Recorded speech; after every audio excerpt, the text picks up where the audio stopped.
আদালতের কাজ হচ্ছে তাদেরকে কাস্টডিতে পাঠিয়ে দেয়া। এটা দেখেন আইনের মধ্যে যেটা আছে, আমরা সর্বশেষ সংশোধনী অনুযায়ী বলা হয়েছে যখন কারো বিরুদ্ধে বিচার প্রক্রিয়াটা শুরু হয়ে যায়, ফরমাল চার্জ দাখিল হয়, তখন আসলে তিনি আর সার্ভিসে আছেন বলে গণ্য হবেন।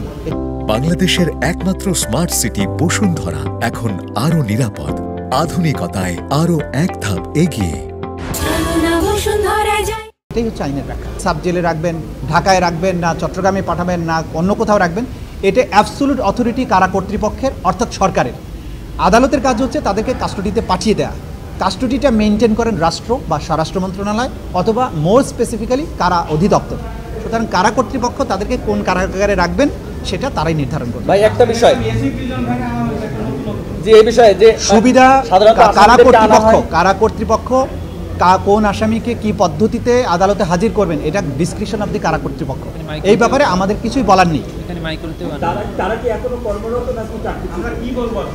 এইটা দেখেন আইনের মধ্যে যেটা আছে, আমরা সর্বশেষ সংশোধনী অনুযায়ী বলা হয়েছে যখন কারো বিরুদ্ধে বিচার প্রক্রিয়াটা শুরু হয়ে যায়, ফরমাল চার্জ দাখিল হয়, তখন আসলে তিনি আর সার্ভিসে আছেন বলে গণ্য হবেন না। এটাই হচ্ছে আইনের ব্যাখ্যা।